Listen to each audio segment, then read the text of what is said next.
A warm welcome to all the esteemed guests and delegates to the National Seminar on Yoga and Values in Indian Education System.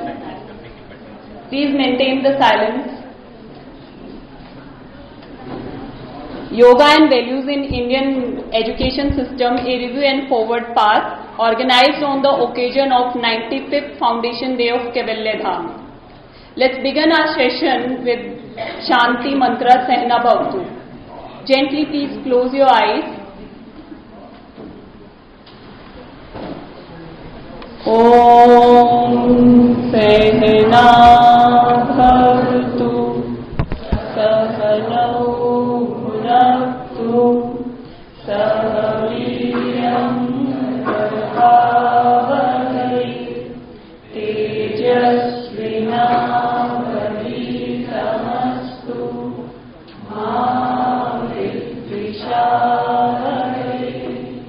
Om Shanti Shanti Shanti.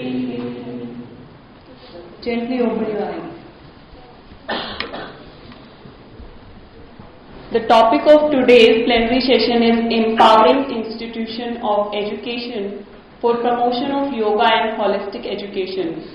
The chairperson for the session is Dr.Naresh Chandra. Give him a big hand.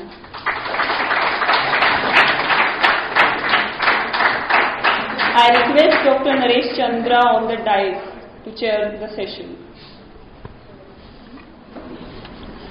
Dr. Naresh Chandra is currently serving as principal of Birla College of Art, Science and Commerce, Kalyan. He was the Pro Vice Chancellor of University of Mumbai. Dr. Chandra holds an MSc, MPhil and PhD in Botany. He has specialized in plant biotechnology, phytochemistry, plant tissue culture and plant physiology. He has guided more than 11 research students for PhDs. As the President of University of Mumbai College Principals Association, Dr. Chandra also shares a good rapport with the Principals Lobby. Veteran educationist Dr. Chandra has long experience of teaching as well as administrative functioning.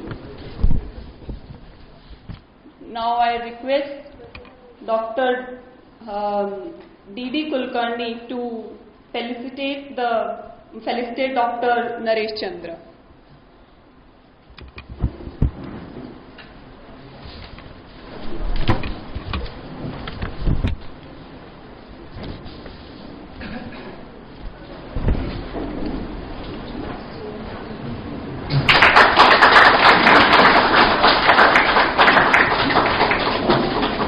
Thank you, sir.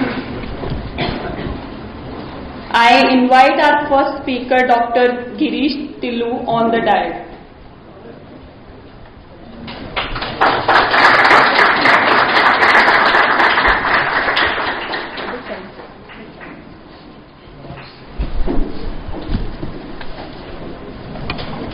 Dr. Girish Tillu, MD Ayurveda, PhD Health Science, is a Vaidya Scientist, Fellow of Center of Complementary and Integrative Health in Savitribai Phule, Pune University. He has 16 years of research experience in interdisciplinary environment.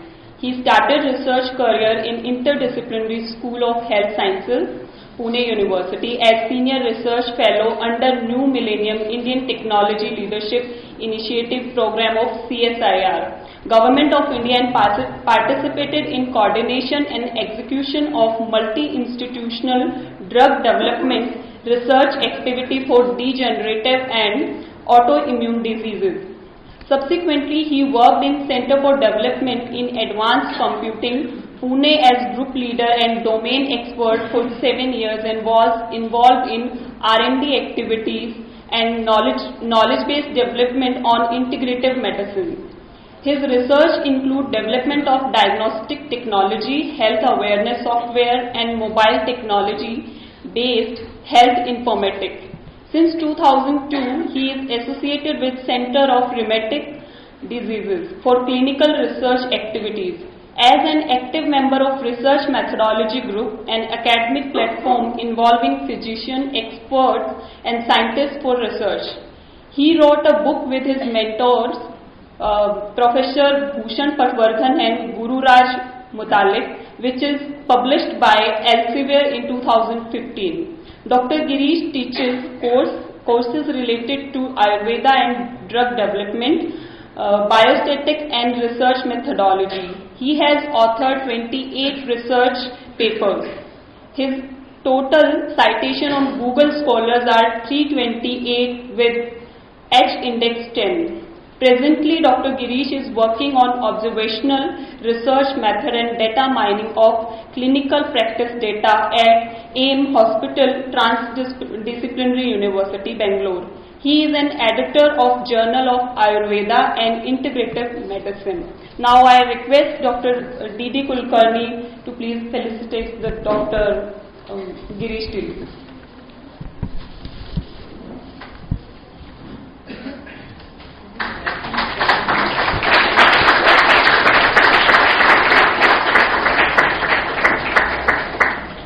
Thank you, sir. Now I invite Dr. Rajeshwar Mukherjee, our second speaker on the dais.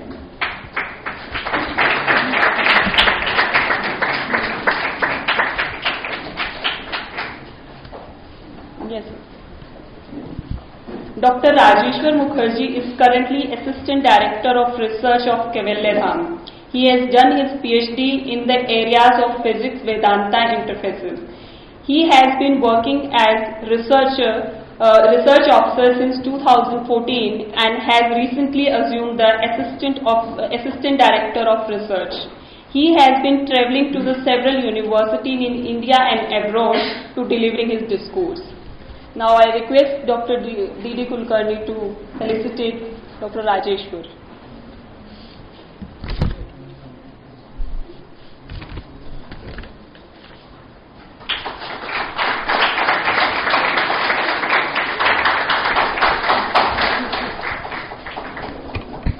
Now I hand over the session to the Chairperson, Dr. Naresh Chandra, and request him to chair the session. Thank you.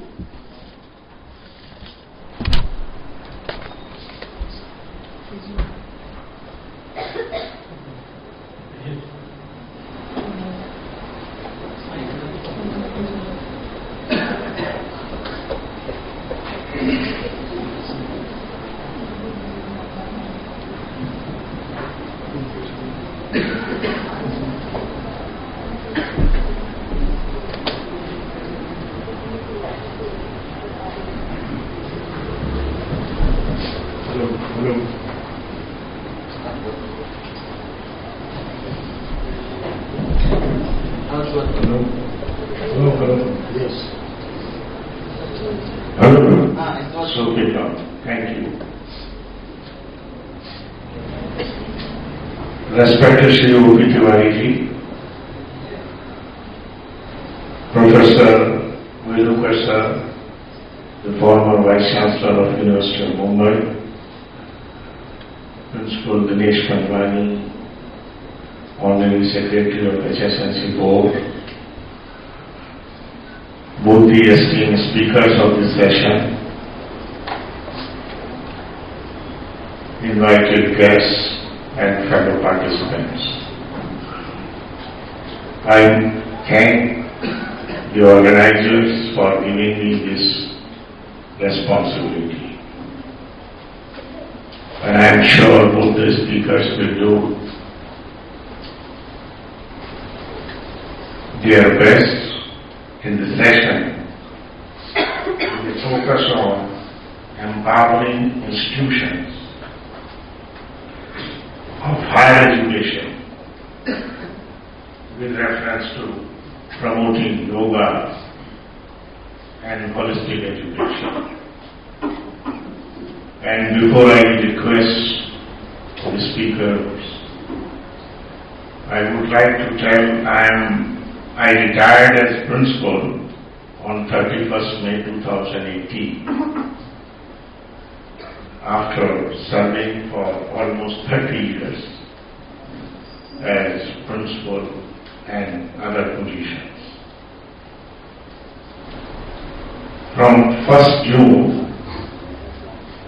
I have become part of the management, and management has asked me to be the director of, with reference to educational institutions in our area of Birlas, Birla College and sister institutions. It also gave me an opportunity that when we are talking on the 95th Foundation Day of Kaivalyadhama, so I begin my few minutes initial interaction with praying Almighty God,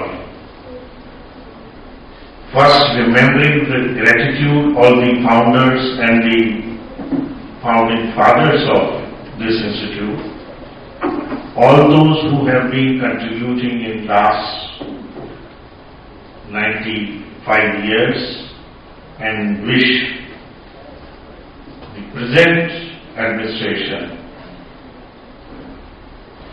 Swamiji, we pay our respect, Sri Tiwariji, we pay our respect, and also all the administrative team, a great future, and all the cherished dreams of this institute be fulfilled.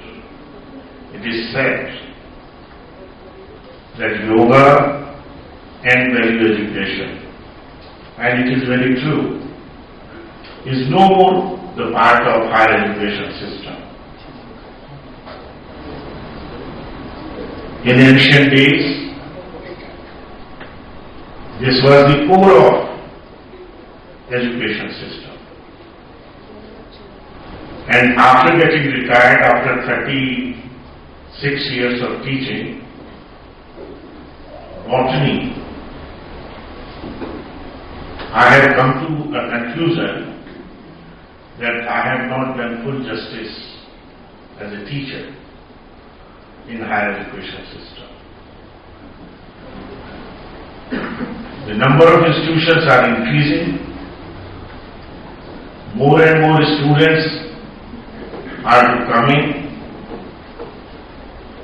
Are we set to become, to provide right education to the students which is needed? And it's a big question.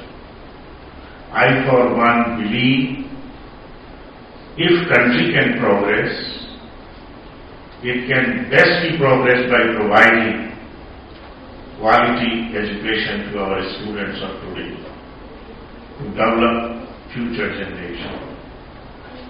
And only teaching botany to botany student or economics to economic student cannot be complete. The real education, we may have degree, we may get office, we may serve, but the need is in the process. We have to develop ourselves as a good human being, and those values of human being somewhere in the present system are missing. Some of our institutions have tried that, say for example, I will take B.K. Birla College. In 2010, when we got college with potential for excellence status, we established a separate unit with a center of yoga, philosophy and practices. And even in College of Excellence in 2015, but that is not enough. If I just few minutes before we were having a breakfast, and it was being discussed that there should be College of Education with yoga as a focus, separate. Then maybe the institution can serve better purpose. I believe it may not. The need is integrate yoga and value education in all the colleges of education, all the institutions, whether it is school education or it is higher education. And one example I want to quote, I have quoted it before, but I feel like repeating it. We had an opportunity to go in a NET visit, and we were talking in the best of presentation people try to make at such times. So the professors and all those who were explaining, they were trying to say, no, whatever we teach with a focus on values. So we were moving around, they were saying they took us to zoology department, and again the same sentence. We started thinking in zoology, botany, what value education can be taught? Ask the question, how do you teach value education in zoology? So in the staff conference room, the presentation was going on. She asked one of her colleagues, can you explain? That person stands up and tells, well, we teach life history of honeybee. How do we teach? Well, the slide is there. Well, there are several hundreds of n number of bees, but one is queen bee. She does nothing except she commands, she is the queen. There are male bees. They do nothing except they are male. But there are large number of worker bees. They know they can never be the queen, they can never be the male, but then also they are selflessly working. And that selfless work of workers bee is resulted into that honey. So how honey is produced? It is not by queen bee or male bee, but workers who are knowing they cannot take that position. They were trying to explain selfless working, nishkam karmi. And the way we explain the person so beautifully that in zoology also, in botany also, we can integrate value education in our academic system. So we were really impressed. And that time, in the first cycle, that was the only institution in the country which got A++. Everything what they were doing and free education. Even today, that institution provides free education to everyone. So it was so impressive. And it goes very deep in our mind that if we cannot inculcate values in our young minds, then we are not a good teacher. We must get ourselves fully convinced and we must try to pass it. So my request is when the speakers will talk, we'll definitely interact a little later, that yoga practices, yoga, that concentration, meditation, and the value education, I very strongly believe must get integrated with each and every subject we teach in our classes, whether at a school level or higher education in particular. And then only we can say that our future generation is becoming educated, not only the degree holding persons. So thank you very much. May I request Dr. Girish Tillu and you can start with our how much time? 15 minutes, 20 minutes? 30 minutes. 30, yes please. No, 30. Okay, thank you.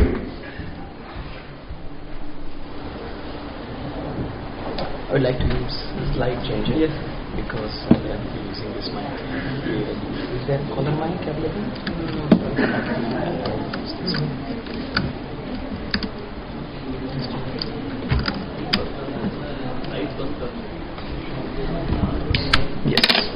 Killer.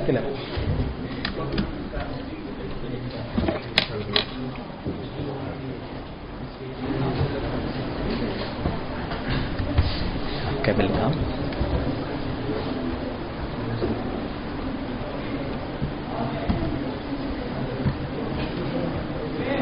नहीं.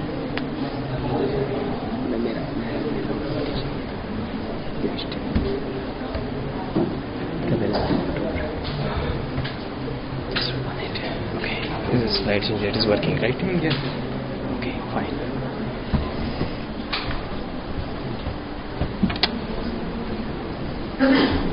Honorable Tiwari,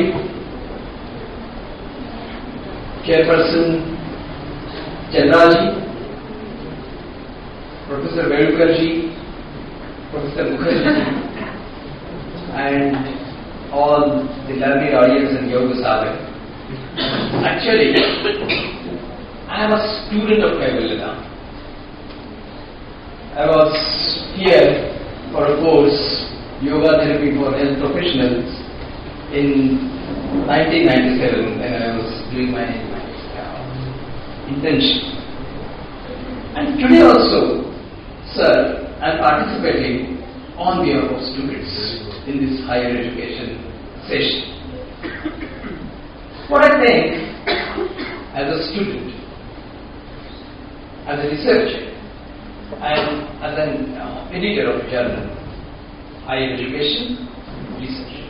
Actually, after the insightful address of our chairperson, I have very limited points to discuss because he said many things.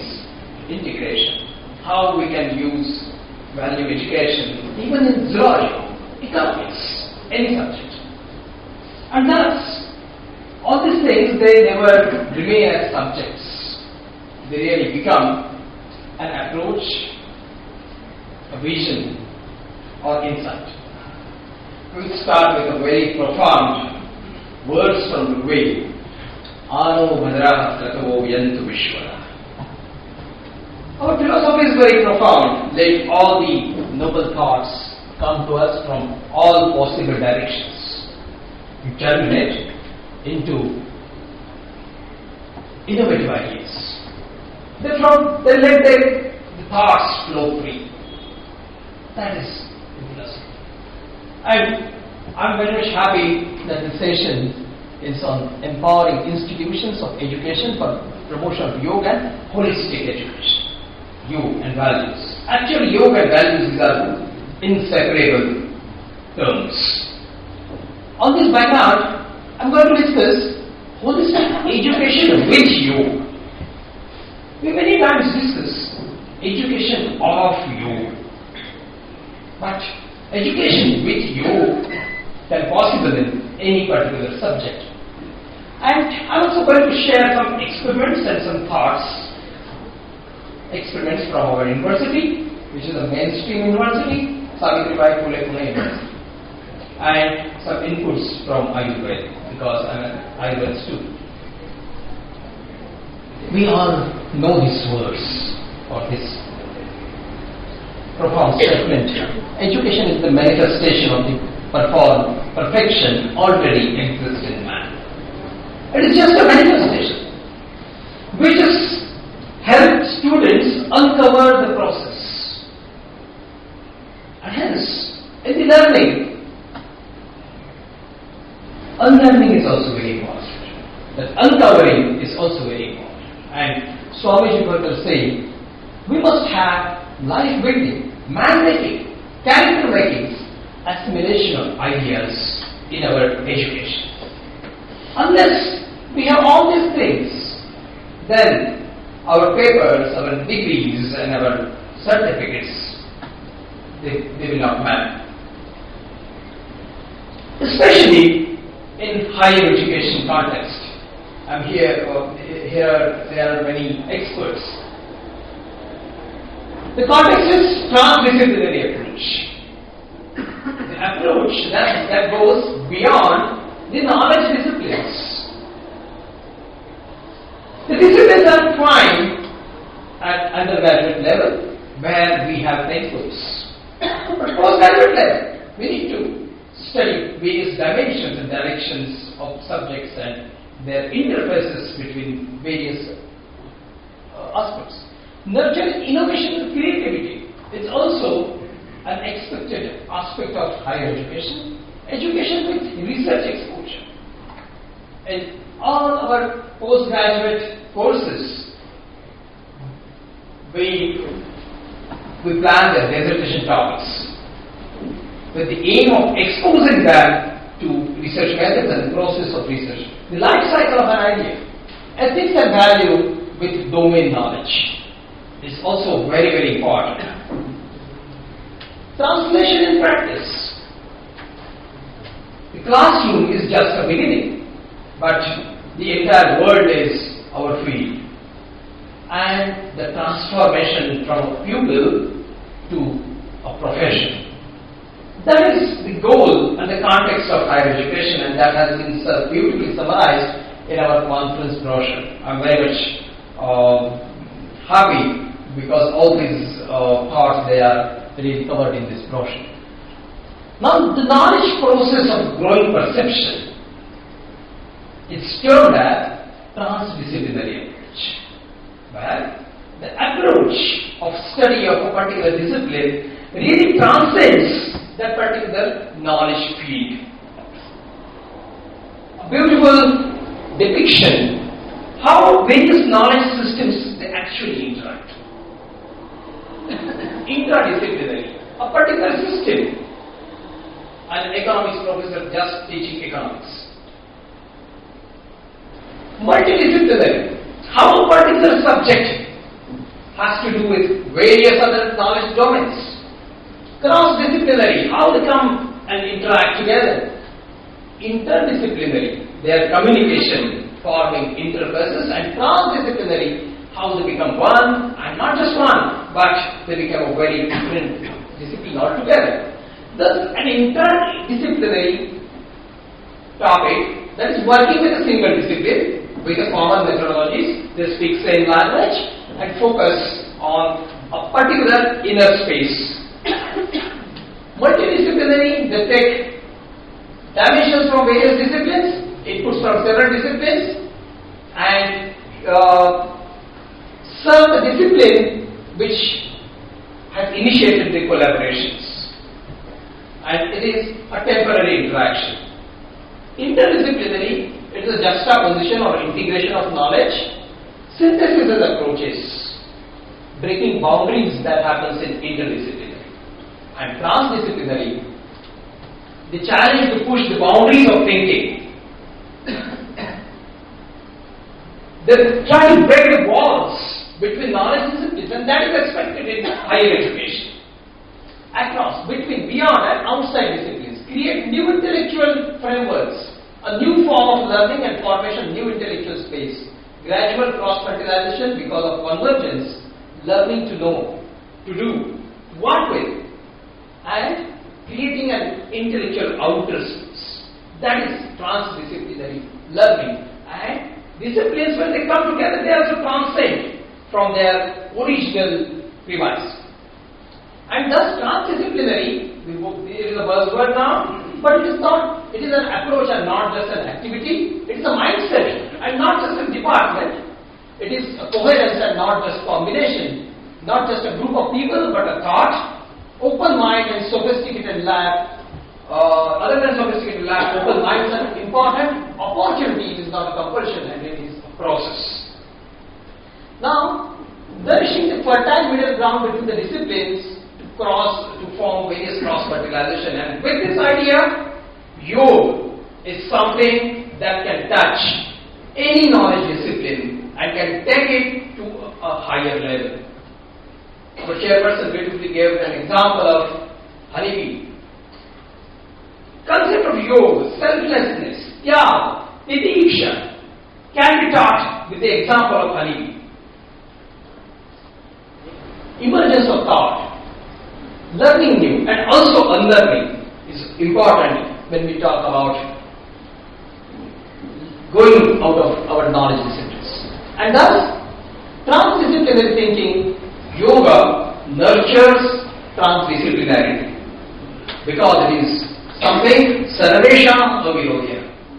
It can go with anything because the inner part is to connect, to join and transcend.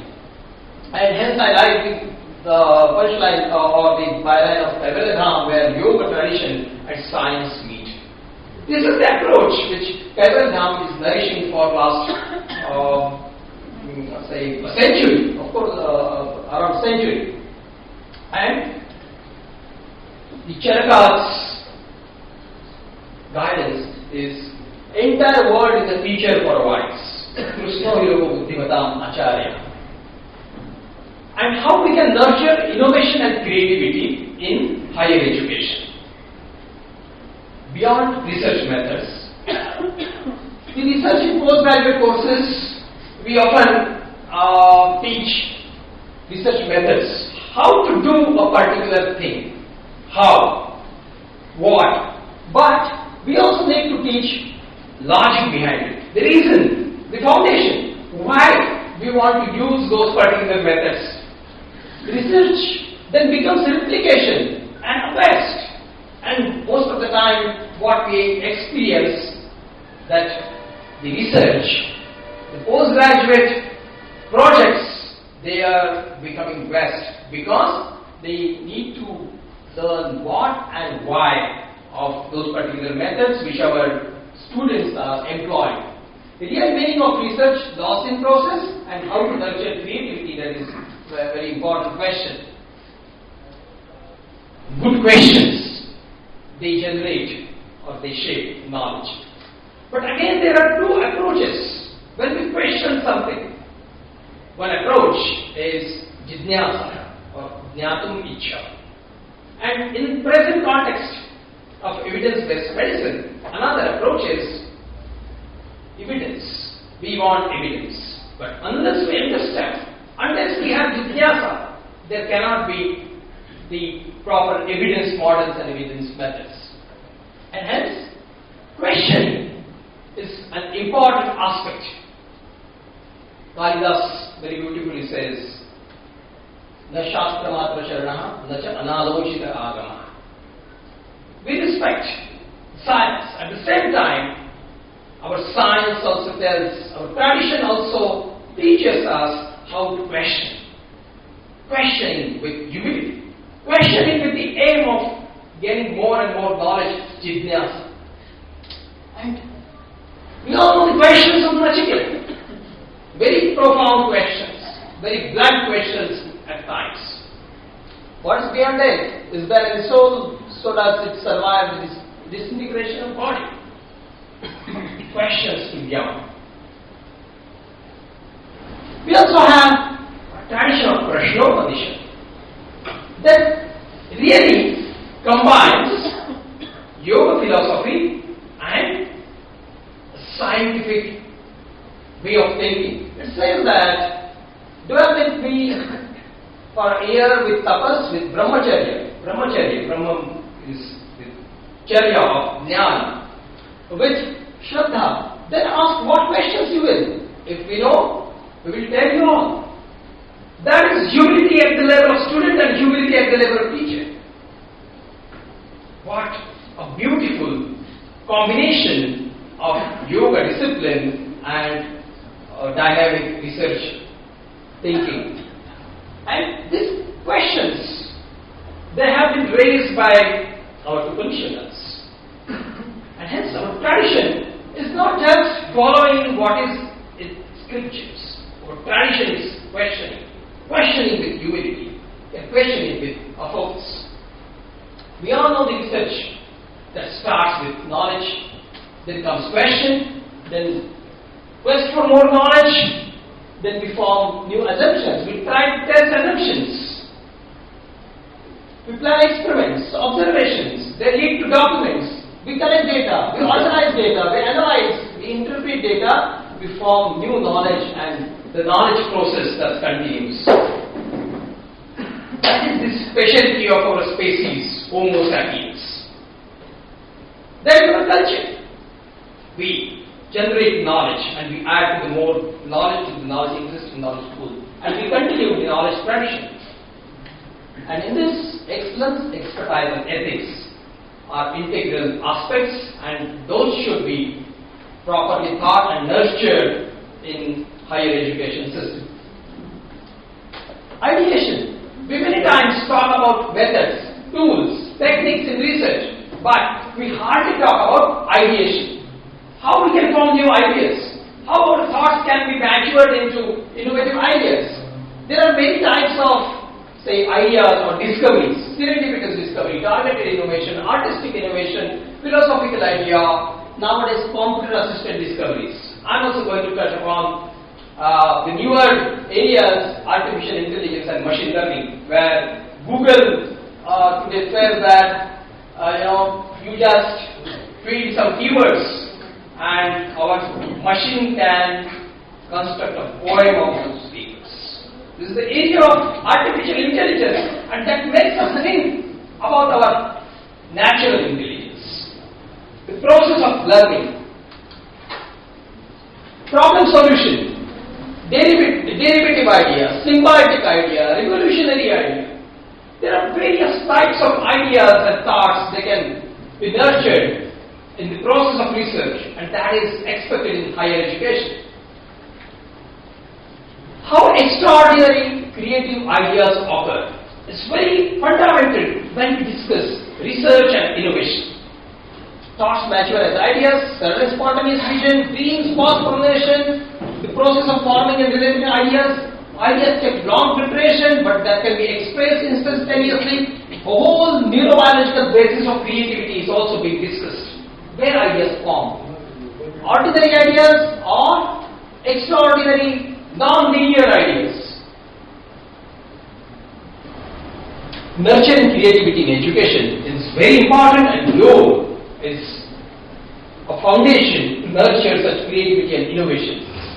We are in the era of artificial intelligence and machine learning, and then when we move further, we are understanding the value of natural intelligence, the value of emotions. Knowing is more important than describing. Exploring that, thinking and creativity, participating, practicing imagination, observation, meditation and yoga sadhana. When we talk a lot about ideas and innovation, we finally reach to the stage what yoga really teaches us. And hence, education and research is very beautiful balance of freedom of ideas, but discipline of action and experimentation. And that samatva is very important. With that angle, if we can teach, if we can learn, if we can work in any scientific domain, whether they are humanities or science and technology or robotics or agriculture. This is very important. And hence, now some inputs from Ayurveda. If we consider a theoretical triangle of modern biomedicine, yoga and Ayurveda, modern medicine has established very good links with Ayurveda separately and very good links with yoga. But the Ayurveda and yoga link, we find that this is very weak. We speak the same language, but there is hardly any proper interaction, and that needs to be strengthened. Ayurveda or Charak says detail about what is prajna, what is meta, what is pratibha, how that can be nurtured. And when he describes so many things, ultimately Charak reaches to a stage where Charak describes behavior is the most important aspect of anything. Whether it is learning, whether it is practicing medicine or research, understanding nature, our behavior matters. We started from Ano Vadra Kratav Yantu Vishwata. Knowledge can come to us, but are we sensitive enough to grasp and collect that particular knowledge points? Creating sensitivity is very important. In today's area, we find there is insulin resistance. At the same time, all our gadgets and media, they are also creating information resistance, intellectual resistance. Although there is abundance, hardly information is reaching inside. And then Pratibha is something, a flashing intellect, and how that is important, and that should be nurtured properly in higher education, that we need to go to the foundations. And another thing, Vidya, Vitarka, Vijnana, Smruti, Tatparata, Kriya, all these Shat Gunas, they need to be given proper attention while we construct any course or while we teach in higher education. This is the process of ideation. It is a specific behavior what yoga really preaches, and that is reflected in various Ayurvedic texts too. Process of ideation from Charak Samhita. Pure and true wisdom originates from pure mind that dispels extensively the darkness of illusion, true nature of all beings, and the Brahman, eternal, immutable, tranquil, and indestructible, is thus attained, is the ultimate wisdom that is known as Vidya, Siddhi, Mati, Medha, Prajna, and Jnana. Same thing what yoga really described, that is reiterated by Ayurveda. And hence, we are working on a concept that is Ayurveda. How we can synthesize the strength in the link between Ayurveda and yoga for mutual understanding. Ethics and values of higher education, and our draft national policy also gives a lot of emphasis on Indian traditional knowledge and contributions, and this policy is under discussion, and there are many suggestions to this draft. Ethics and values in postgraduate teaching is a major concern, because we have to teach research ethics, ethics in experimentation, process of ethical approval through a systematic institutional ethics committee review, publication ethics, current research waste, and making research for global good. These are very key aspects of our higher education. And there are many growing concerns. For example, is research leading to better health? Are research findings useful to people? Are funds being used properly? Is education useful for developing life skills? And is research a global waste? Many researchers, they are publishing why most published research findings are false in very good journals. And hence, I am going to discuss some of the experiences and experiments what we do in Savitribai Pune University. We have an Ayush Center of Excellence, and this Ayush Center of Excellence is a project awarded by Ayush Ministry, and we started with that project, and we included 4 components, that is collaborative research, then research capacity building, and research institute network, along with development of research protocols and meta-research. We started these 2 credit courses in 2018 and 2019, certificate course in integrated mathematics and credit course in Ayush and integrated health, and around 120 students underwent this course. Here, I want to again inform about the developments in higher education. Yesterday also, Professor Patwaran might have told about this credit bank and elective credits which our students can opt, and they can learn according to their inclination and interest. And these courses, they are opted by master students as exchange of credits, elective credits. Thus, students from mathematics or performing arts or geography or any department can opt for this certificate course in Ayush systems, and we teach Ayush systems and emphasis on Ayurveda and Yoga along with other systems. Students interact with experts and we facilitate that interaction. There is blend of theory and practical demonstration, student-driven interaction. The classes are not didactic training or teaching per se. It is mostly an interaction. Students' dissertation projects based on Ayurveda and Yoga, and what we found, we also started a new scheme, that is Fellowship Award. to students from diverse disciplines. In Pune University, we have more than 60 various departments. And students from any department, whether it is, say, Spri Abhyas Kendra or geography or statistics or bioinformatics, they can come and they apply for this fellowship, and we give them fellowship, some contingency grant and continuous guidance.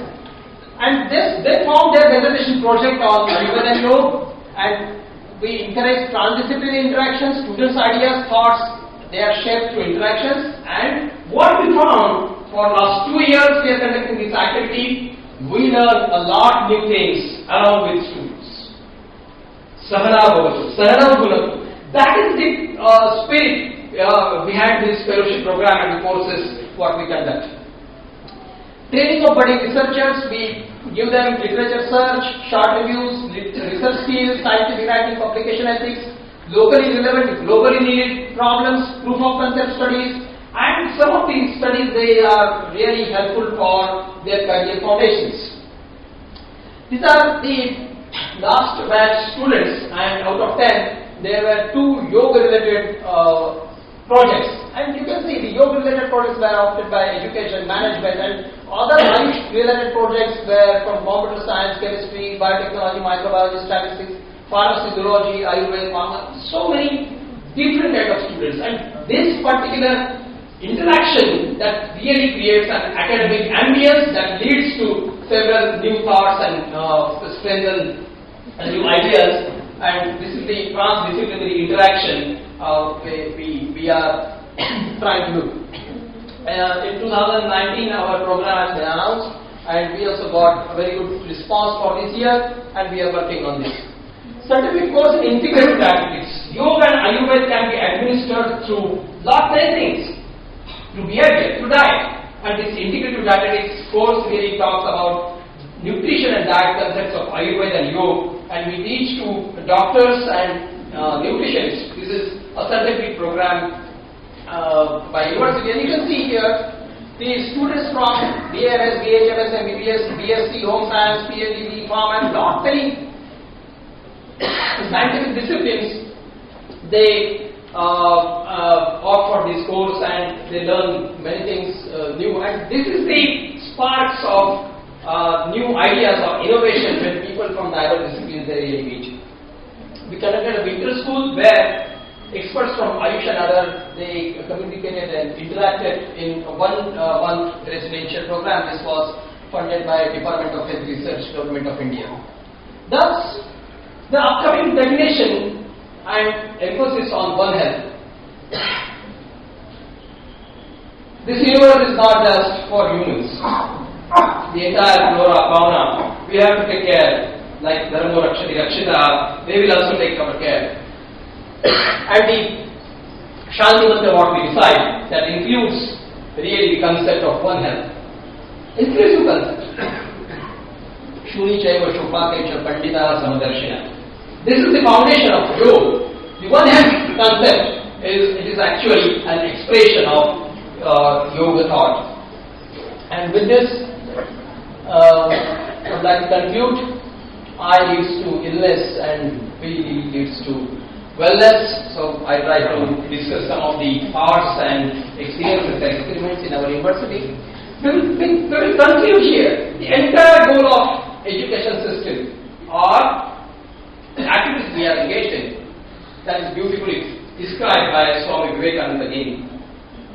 Each soul is potentially divine. The goal is to manifest the divinity by controlling nature, internal and external. Do this either by work or worship or psychic control or philosophy, by one, more or all of these, and be free. This is the whole religion, doctrines and dogmas, they are secondary details. With this, I would like to conclude this talk. Thanks for your questions.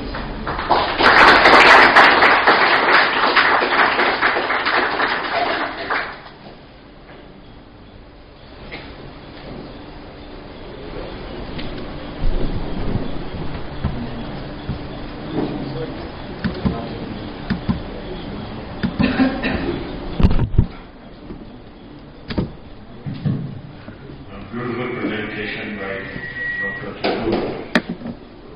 We'll have few questions after the second speakers complete. So jointly,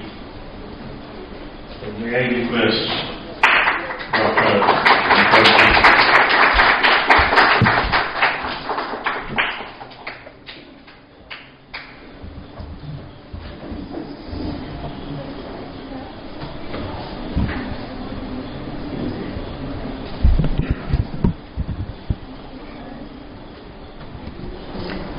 यच्छन्दसां ऋषभो Vishwarup छन्दोऽव्यद्धं मृतात् सम्बभूव समेन्द्रो मेधया स्पृणोतु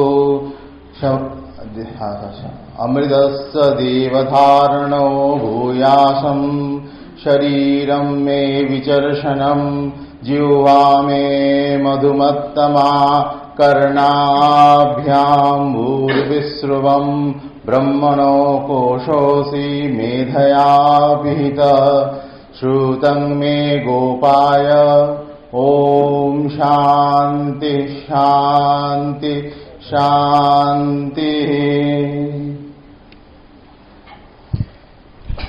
Esteemed Chairman of the session, most revered Tiwari ji, respected Professor Velukar ji, Dr. Panjwani ji, Professor Samiran Mandal, and the dignitaries on and off the dais. The subject matter of today's talk is empowering institutions of education for promotion of yoga and holistic education. I emphasize empowering institutions of education for promotion of yoga and holistic education. Before I get into the question of empowerment of the institutions for promotion of yoga and holistic education, let me define the concept of yoga and holistic education as reflected in the ancient Indian scriptures. I want to improvise the title a little bit by saying that it is not yoga and education, it is yoga which is the holistic education. Because yoga itself represents the holistic aspect of education. Srimad Bhagavad Gita says, Tapassibhyo adhiko yogi, jnanibhyopi matodhika, karmibhyascha adhiko yogi, tasmad yogi bhava Arjuna. O Arjuna, be a yogi, because yogi is superior to an ascetic, he is superior to a worker, he is superior to a scholar, and therefore the yogi, the state of yoga is the highest state of existence. This state of yoga is the highest state of realization. The state of yoga is the pinnacle of human life, and therefore you become a yogi. So yoga means to attain the state of holistic knowledge, to attain the state of holistic wisdom. And it has been very clearly defined in Srimad Bhagavad Gita. We have several texts of yoga available in our tradition, and Srimad Bhagavad Gita, you see the name is Srimad Bhagavat. Sri means the Lakshmi, Sri means the prosperity. If you practice yoga, you will be gifted with prosperity, you will be gifted with Sri, you will be gifted with divinity, you will be gifted with all sorts of privileges of this world and the world beyond. Therefore, yoga is for two aspects of human nature, of human life. One, the material aspect, and the other, the spiritual aspect. Shankaracharya, the great commentator of Srimad Bhagavad Gita, writes, Dividho hi vedokta dharma, pravitti lakshana, nivritta lakshana, jagata sthiti karanam. For the stability of this universe, for the stability of the life, for the stability of the society, the Vedas aim at the Vedic system, the Vedic education aims at dual aspect of human life. One is the material welfare and the other is the spiritual welfare. And he defines it very clearly, very cogently in the 9th chapter of Bhagavad Gita, which is called Rajavidya, Rajaguhya Yoga. Yoga is the holistic education, and why it is holistic, how it is holistic, and how do you define the holistic education has been explicitly explained by the Lord in the 9th chapter of Srimad Bhagavad Gita. Rajavidya Rajaguhyam Pavitram Idamuttamam Pratyaksha Avagamam Dharmyam Susukham Kartum Abbayam. So what is that education? It is Rajavidya. The yoga, it is not that it is the essence of entire yoga. It's not that it is a special system, special path of yoga. I emphasized in the beginning that yoga is holistic education. Yoga is equivalent to holistic education. Therefore, it is the king of sciences. Raja Vidya. The word Vidya means science, Vidya means knowledge. Vid means to know, and Vidya means science. So this is Rajavidya, it is the king of sciences. Rajaguhyam, extremely esoteric. All the yoga teachers, all the yoga gurus and the stalwarts say, whenever you practice the system of yoga, whenever you practice yoga, you must practice it with esotericity. Why this esotericity has been recommended? The esotericity has been recommended because more it becomes esoteric, more it becomes concentrated, more it becomes profound. The esotericity is not to hide something from the other people. Is it just to make you concentrated on the subject and on the object? So it is Rajavidya, Rajaguhyam, Pavitram, it is extremely sacred. Acharya Shankara writes, which thing can be more sacred than this? Because it is the science which totally burns the ignorance into ashes. The ignorance is burned into ashes by this science of yoga, and that's why it is extremely sacred. Pavitram, idam uttamam, it is the best of every science, of every branches of learning. Pratyaksha avagamam dharmyam. We say in Yoga Sutra, we say this pratyaksha is a chitta vritti. But here the Lord says, you can also be a practitioner of yoga through your direct perceptions. Through your direct perception, when you open your eyes, the Lord, the Self is manifested before you. When you close your eyes, you introspect, the Lord is within you. The Self is within you. Dharmyam, it should be performed with the principles of dharma. What is dharma? Dharma is no religion at all. Dharma is the way of life. As we say that Hinduism is the way of life. Dharma is the way of life.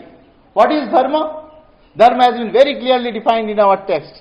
Has been very clearly defined in our scriptures. And that dharma means Veda Smriti Sadachara Swasya Priyamatmana Edat Chaturvidham Prahu Shakshat Dharmasya Lakshanam. You have to follow the injunctions of the Vedas. Vedas means the scriptures. Vedas does not mean only the Vedas. Vedas means the scriptures. Smriti, the secondary text. Sadachara. And in Sadachara, all these Yama, Niyama, etc., all are included within this Sadachara. And Swasya Priyamatmana, a freedom has been given here. You set a principle which is after your heart.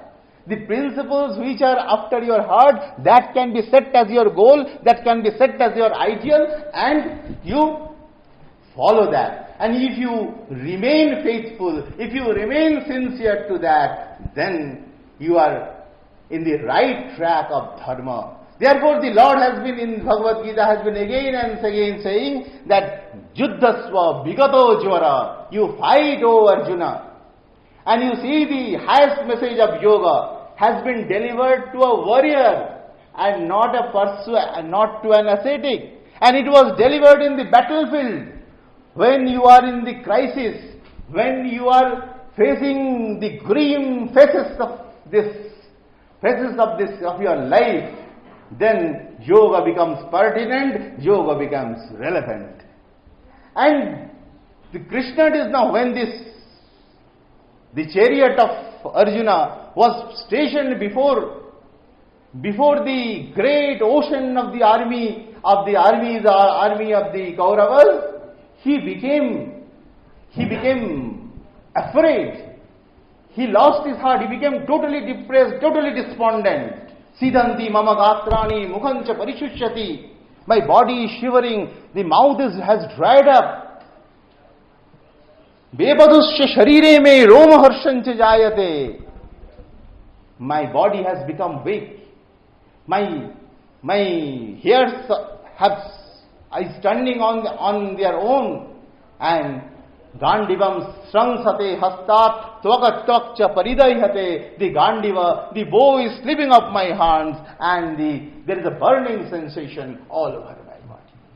Now this great teacher Krishna, he did not, the great Yogeshwara, we don't say he is a god, he is the Yogeshwara Krishna, the great teacher, he did not pat Arjuna on his back and said, oh, you are on the right track of ahimsa.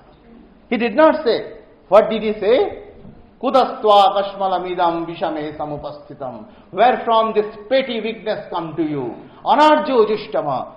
It is like that of an uncivilized person. Akirtikaram. It is unfaming. Akirtikaram Arjuna. It is unfaming, and asvargam. It does not lead you to heaven. Therefore, Klaivang Masmagama Partha, give up all the importance, give up all the petty weakness, Klaivang Masmagama, Naetatvayi upapadyate, it does not befit you at all. Shudram Hridayadorballam Tvakta, Uttishta Parantapa, oh sculpture of foes. You see the idioms used, you see the phrase used, Parantapa. Parantapa means killer of the enemies, sculpture of the foes. That means you have to be strong enough to perform yoga. You are a perfect aspirant of yoga, and you must be strong. Not only mentally and spiritually strong, you must be physically strong too. And that's why in the later times we found there is a proliferation of Hatha Yoga texts and Hatha Yoga practices. Because you have to be physically strong. Without Nayamatma Balahinena Labhya, the Upanishad says that the highest knowledge and this knowledge of the self cannot be attained by a weakling. So he said, come on, stand up and fight. Give up this petty weakness. Therefore, what was my contention here is that yoga is the holistic education. It serves the purpose of material growth, material prosperity, and at the same time, it serves the purpose of self-development, knowledge of the self, spiritual welfare. So both the Bhagava praptasi swargam jitva va bhakshashe mahim tasmaduttishta kaunteya yuddhaya kritanishaya. He says that either you die here and attain the heaven. There is a moksha for you, the supreme liberation for you. Or you win the battle and enjoy this world.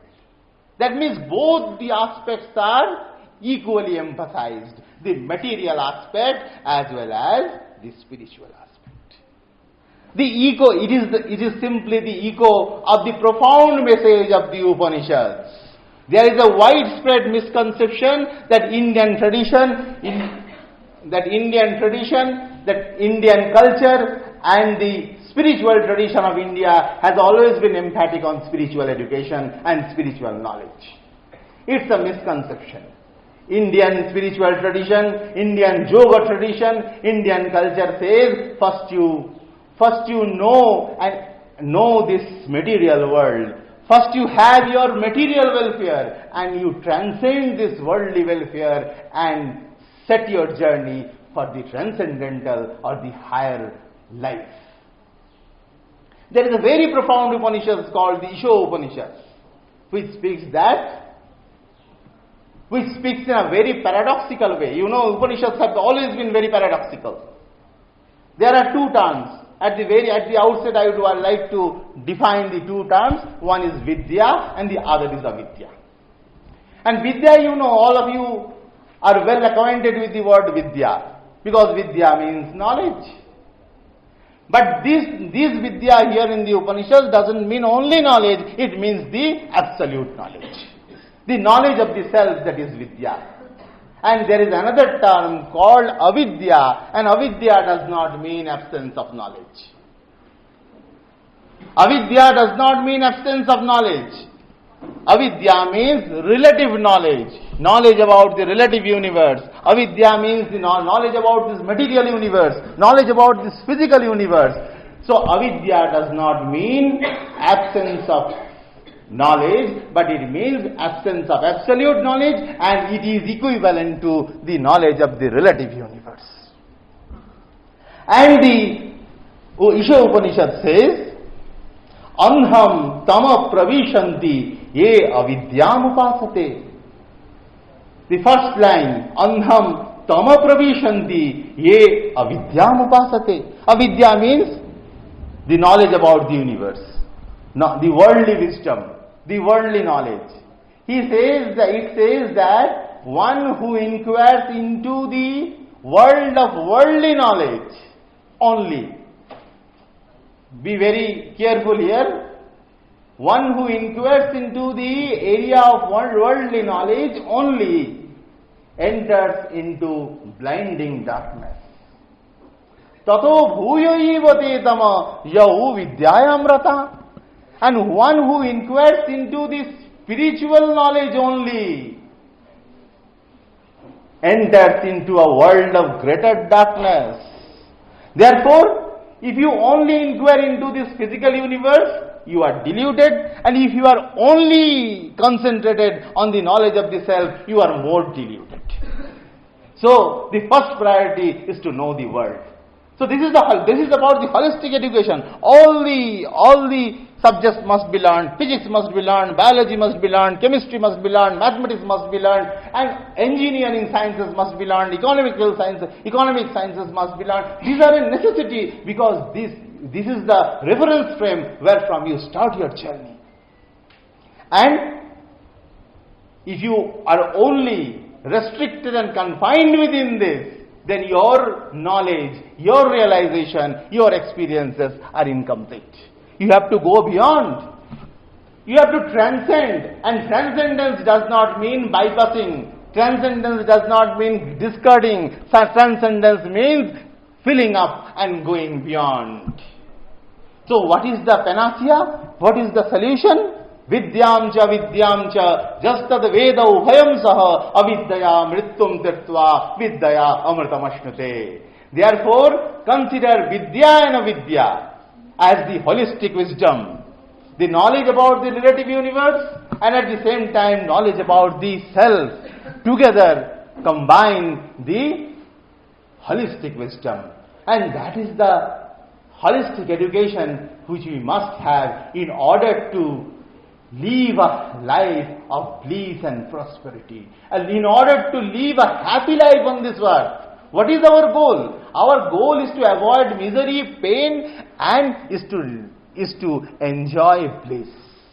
That bliss may be worldly bliss too.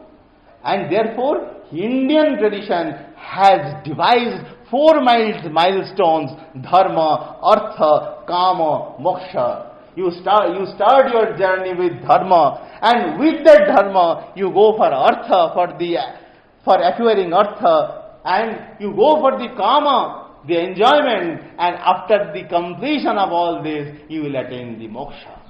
The Lord himself declared in Bhagavad Gita, dharma aviruddha bhuteshu kamosmi bharatarishava. I am the kama, I am the desire which is unopposed to dharma.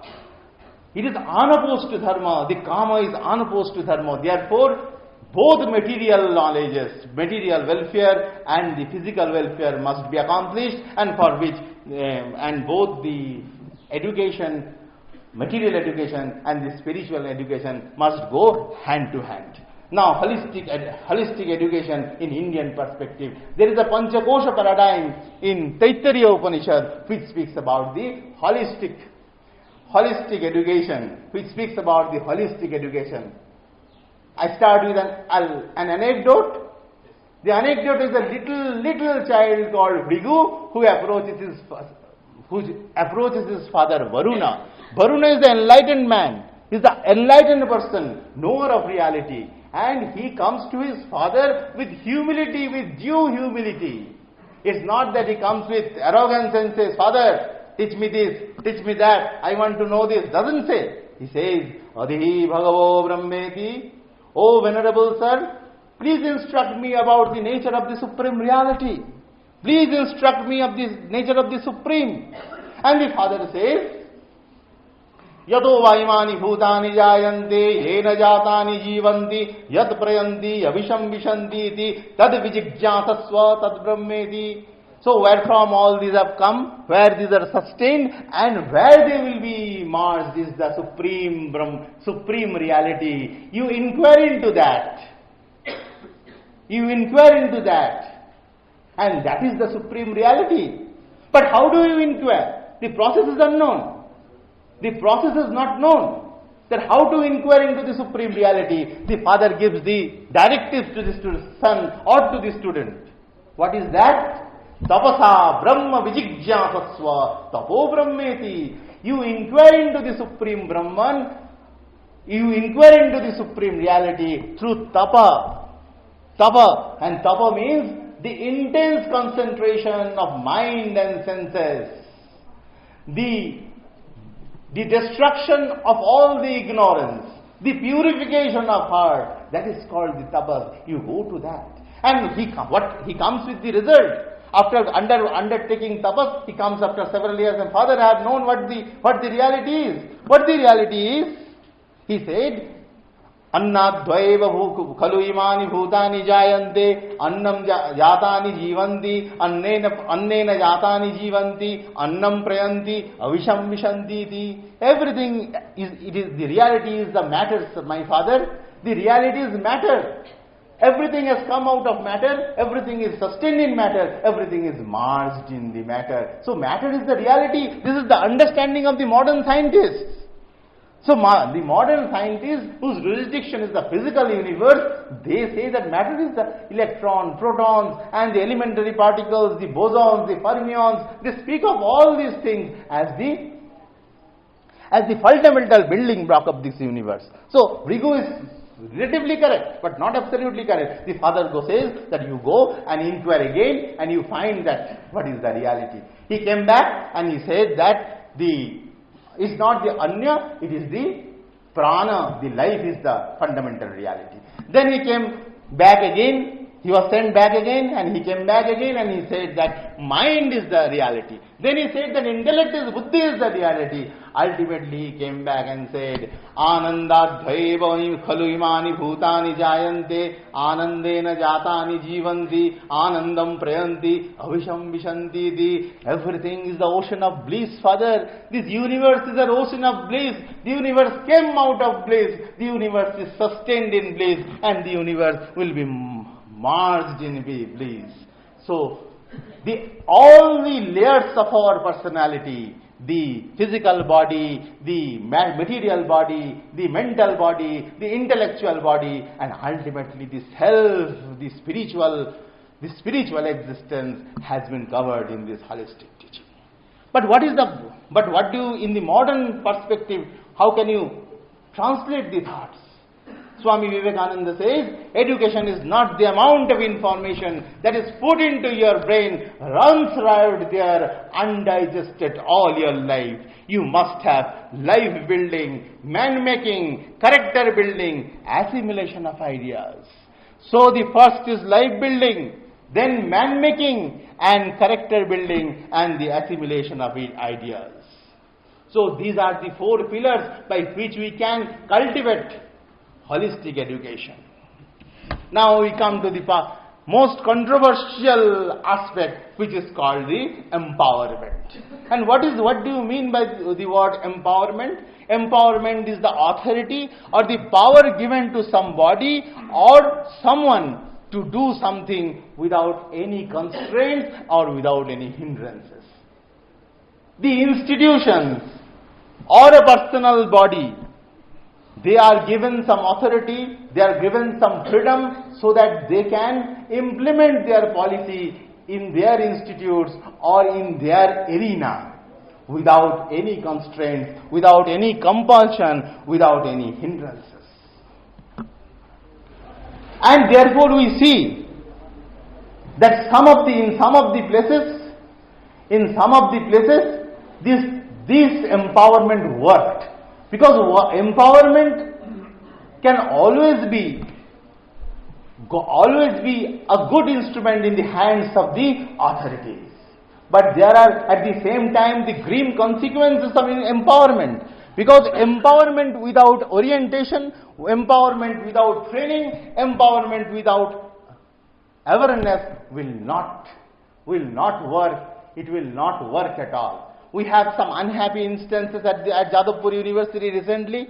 An union minister was harassed for several hours by some hooligans, by some imposters, and at last the governor has to intervene to rescue that union minister, and the entire Jadavpur University, which enjoys the autonomy, which has been empowered with the autonomy, was a silent witness. Even the Vice Chancellor did not intervene. The other unpleasant activities, I have just given the references of two unpleasant instances of empowerment. Another was in 2016 in Jawaharlal Nehru University, and there was some sort of developments, and a group, I don't want to mention the name of the group, came up with the slogan Bharat Tere Tukre Honge, and they have been patronized, they have been promoted, and the very person who has been supporting this statement has been awarded PhD by that university. These are the grim consequences of empowerment. Then what is the panacea? There is a need for ascertaining the competence of the empowered institutions. A criterion needs to be developed that which institute should be empowered. If they are not eligible, if they are not competent, if they are not ready for empowerment should not be given, and the criteria must be developed to make them eligible for the empowerment. Sufficient training needs to be given to the administrators, to the facilitators, to the educators and resource persons of such institutions to be empowered. Otherwise, the power will be misused and abused. Last but not the least, Sanskrit education must be made compulsory as in every component of higher education. It does not mean that all the education must go in Sanskrit. Education can go in any language, in the mother language is the best, in the mother language or any other secondary languages, but Sanskrit must be made compulsory there. Because Sanskrit and prestige go together, Sanskrit and knowledge go together, Sanskrit and love go together, Sanskrit and harmony go together. Sanskrit is the very heartbeat of Indian culture, and everything which has been written in Sanskrit should be deciphered and brought in the broad daylight for the knowledge and the training of all the people who are the seekers of truth. These are the recommendations, and the recommendations I just read. Yoga and value education must be compulsory component in each and every university curriculum. The facilitators, educators, teachers must have to compulsorily undertake an extensive training of yoga and value-based education. Sanskrit must be made an essential component of higher education curricula because Sanskrit and prestige go together. Sanskrit and knowledge go together. Sanskrit and human life go together. Sanskrit and harmony go together. As in the words of Vivekananda, what do we want are the Western sciences coupled with Vedanta. Here Vedanta means the Upanishads. Here Vedanta does not mean the sectarian schools of Vedanta. Here Vedanta means the Upanishads, the ancient Indian wisdom. The ancient Indian scriptures, especially Upanishads, Yoga Shastra, Dharma Shastra, etc., must be made compulsory in the higher education curriculum. Traditional institutions like Kaivalyadhama must be empowered to continue their pursuit of disseminating the message of yoga and holistic wisdom. Such institutions must be given optimum support to research in the areas of yoga and value education and to cultivate awareness amongst the masses. And finally, what is our dream? Our dream is to live and let live.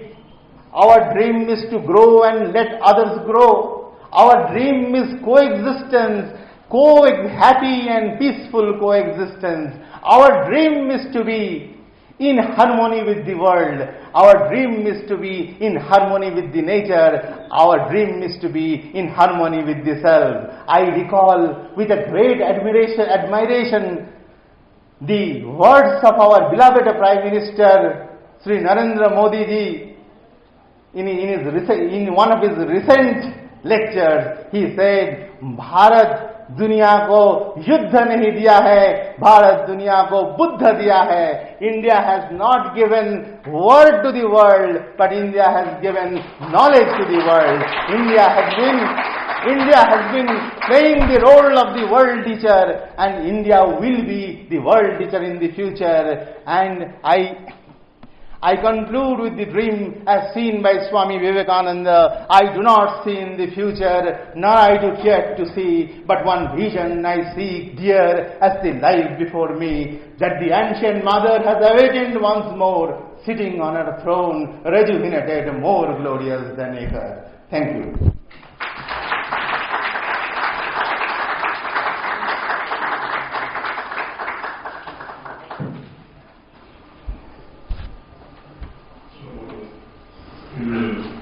While thanking Professor Dr. Mukherjee, we will have few questions. So, anyone would like to? Yes, please.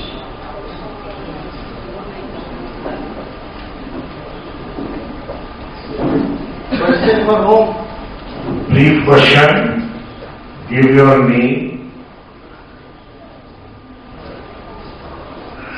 Hi, my name is Interdiscplinary and my question is to Dr. Girish Tillu. My question is, you spoke about unlearning, and I just wanted to ask you to elaborate on the aspects of unlearning in the current education system and how can we initiate unlearning at the policy making level.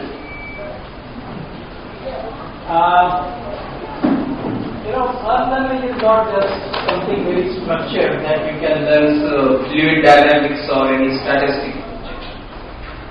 Unlearning means getting out of our preconceived notions and just being a child who really grasps many new things, look at the world with curiosity and doesn't have any baggage with us. Many times we classify ourselves like something logist, and something we get trapped in icks and logis. Just get out of those icks and logis, and then the world becomes better, simpler, and we can grasp many new subjects. I will tell you just an example. We were working on a project, and that project was how Birla and ionic combination can act on various targets of our body. And hence we try to interact with Ayurveda students.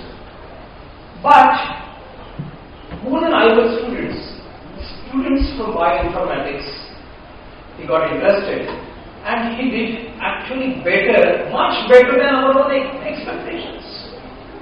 And And then I realized at that point that we should not classify ourselves, including ourselves, neither people, that this is department of XYZ and this department is just locked into ABC. Many times when I work in this Interdisciplinary School of Health Sciences and I work in university.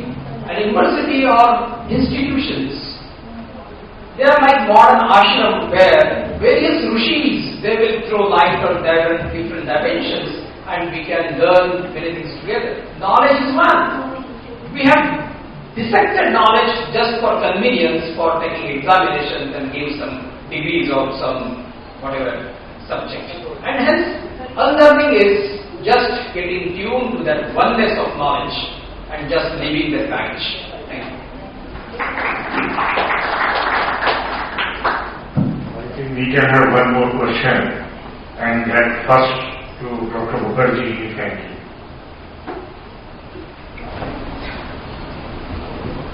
My question is, sir, Tillu Mukherjee. Data in data science, AI is the subset of data science, and how you can relate AI with you? Because AI is a subset of data science, and based on algorithm you can write AI. Thanks. Yeah, so I worked in CDAC as project engineer for 7 years and I have an informatics background. Yes, it is true that again we should not think yoga is something different. If you practice yoga, then we can use AI, a synthesis of natural intelligence and artificial intelligence in better way. And hence, when we talk about medical informatics, we talk about decision support systems and AI, ML for taking better decisions. Always, whatever AI, ML or any algorithms, intelligent algorithms we use, that is necessarily driven by human intelligence. And although we are technology dependent, we try to use best of the man and best of the human and best of the machine. And to use for its best, I think practice of yoga will certainly provide us many new ideas. Another thing, we are working on a project where Ayurveda and yoga clinical practice data is being read by natural language processing methods, and the NLP coupled with some AI tool will tell us what is happening with our actual patients. So yoga and Ayurveda practice data we are using with AI. So there are many things, and yoga is not. We can get better insights. Thank you, Dr. Tillu. We will have now questions and tea time. Because time is we have to conclude within 5 minutes. So I'm sure 3 to 4 minutes I will take, and then both the esteemed speakers have given beautiful presentations, one with what is happening in the scientific system, the research, and Dr. Tillu was very clear on what will it lead to. I had made my notes, but again due to time constraint, I come to this last sentence. The purpose of education is that we must delete I. We should think of me. So illness will go and wellness will remain. I am sure this best can be achieved by yoga practices and inculcating values in all of us. We talk of that how can we inculcate values in the students. NET has defined 5 core values, and one of these core values is inculcating values in all the system, particularly students. I was thinking empowering institutions can happen only when we empower the teachers, because 70-80% of teachers in our higher education system even today may not be convinced on that this is the way of life.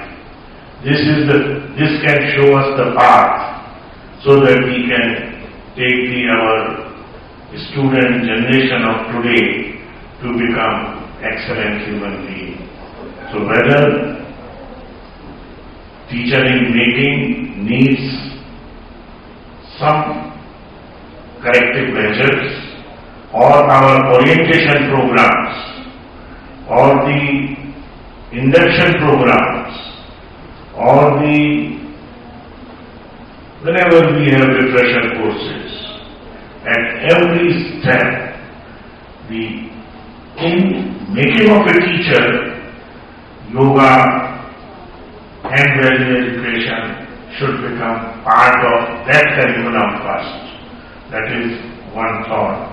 And in the beginning I made the remark with an example of the Birla College that we started, but we also have credit transfer, a certificate program in yoga, but that is not enough.